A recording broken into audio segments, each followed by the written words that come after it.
দর্শক, নতুন একটি ভিডিওতে আপনাদের স্বাগতম।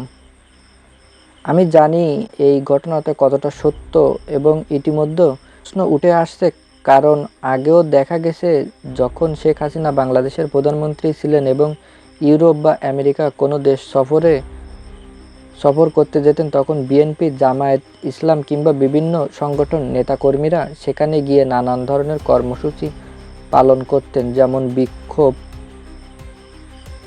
কালো পতাকা প্রদর্শন ইত্যাদি। ঠিক এই ধরনের ঘটনা ঘটছে এবার। শুধু এবার উল্টো থেকে এখন আওয়ামী লীগের এই কাজটি করার সিদ্ধান্ত নিয়েছেন। আপনারা জানেন, বাংলাদেশের প্রধান উপদেষ্টা ডক্টর মোহাম্মদ ইউনূস আগামী 9 জুন যুক্তরাজ্য সফর করবেন। তার আগেই সজীব ওয়াজেদ জয় লন্ডনে যাচ্ছেন। তার এই সফরের উদ্দেশ্য কি? ডক্টর মোহাম্মদ ইউনূস সফরকালীন সময় তাকে কালো পতাকা দেখানো, সভা সমাবেশে ঘৃণ্য সৃষ্টি করছে এবং আওয়ামী লীগ নেতাকর্মীরা একত্র হয়ে প্রতিবাদ জানাচ্ছে। জানা গেছে, সজীব ওয়াজেদ জয় 10 জুন প্রধান উপদেষ্টা লন্ডন সফরের আগেই সেখানে পৌঁছবেন। তারপর সেখান থেকে ভারতে যাবেন। ভারতে যাওয়ার আগেই তিনি লন্ডনে আওয়ামী লীগ নেতাকর্মীদের সঙ্গে বৈঠক করবেন। এটি হবে যুক্তরাষ্ট্র থেকে ওয়াজেদ জয়ের প্রথম বিশ্ব সফর শেখ হাসিনা পদত্যাগের পর। শেখ হাসিনা সরকার সন্ত্রাস বিরোধী এবং গণহত্যা অভিযোগের পতনের পর থেকে আওয়ামী লীগ দেশের ও প্রবাসী শাখাগুলোতে কার্যক্রম নিষেধ হওয়ার পরে বর্তমান বিদেশে অবস্থান করছে। কিছু পলাতক নেতার একটি বড় নির্দিষ্ট কর্মসূচি আয়োজনের চেষ্টা করছে এবং শোনা যাচ্ছে ডক্টর মোহাম্মদ ইউনূস লন্ডনে আগামী দিন বাংলাদেশের আওয়ামী লীগ লন্ডন শাখা নেতাকর্মীদের কালো পতাকা নিয়ে বড় ধরনের শোডাউন করবেন এবং বিভিন্ন প্লেসে স্লোগান সহ বসে কর্মসূচি পালন করবে। এতে লক্ষ্য করা হবে আন্তর্জাতিক অপরাধ ট্রাইব্যুনালের বিরুদ্ধে প্রতিবাদী। জানানো যাচ্ছে যে বর্তমান শেখ হাসিনার বিরুদ্ধে গণহত্যা মামলার রায় নিয়ে কাজ চলছে। আওয়ামী লীগের এই প্রতিবাদীর মধ্যে সরকারের একটি বার্তা দিয়ে আসছেন, পাশাপাশি প্রবাসীদেরও দলের শক্তি প্রদর্শন করতে চায়। এজন্য ইউরোপের দেশে যুক্তরাষ্ট্রের শহরগুলো থেকে আওয়ামী লীগের নেতাকর্মীদের একত্র করার চূড়ান্ত সিদ্ধান্ত চলছে। যেমনটা দেখা যাচ্ছে, সাবেক মন্ত্রী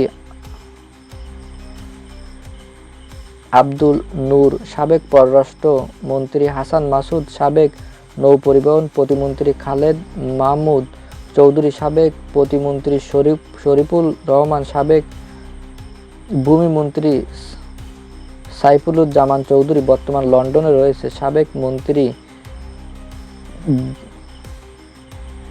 বিবিসি সভাপতি নাজমুল হাসান পলাতক ও তিনি এখন লন্ডনে আছেন। এছাড়া আমরা শুনেছি আরও অনেক আওয়ামী লীগ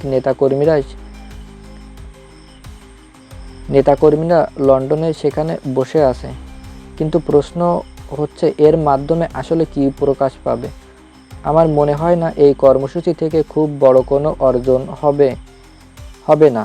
দলের নেতাকর্মীরা মনোবল কিছুটা বাড়তে পারে, তবে কালো পতাকা প্রদর্শনের মাধ্যমে কোনো রাজনৈতিক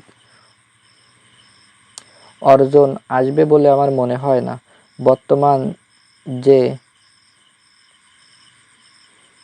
বর্তমান দেশের যে পরিস্থিতি চলছে, জাতিসংঘ তদন্ত প্রতিবেদনের বাস্তবতা যদি বিচার নেয়, তাহলে বড় কোনো ফলাফল পাওয়া সেটিও অনেক বড় কঠিন হয়ে পড়বে।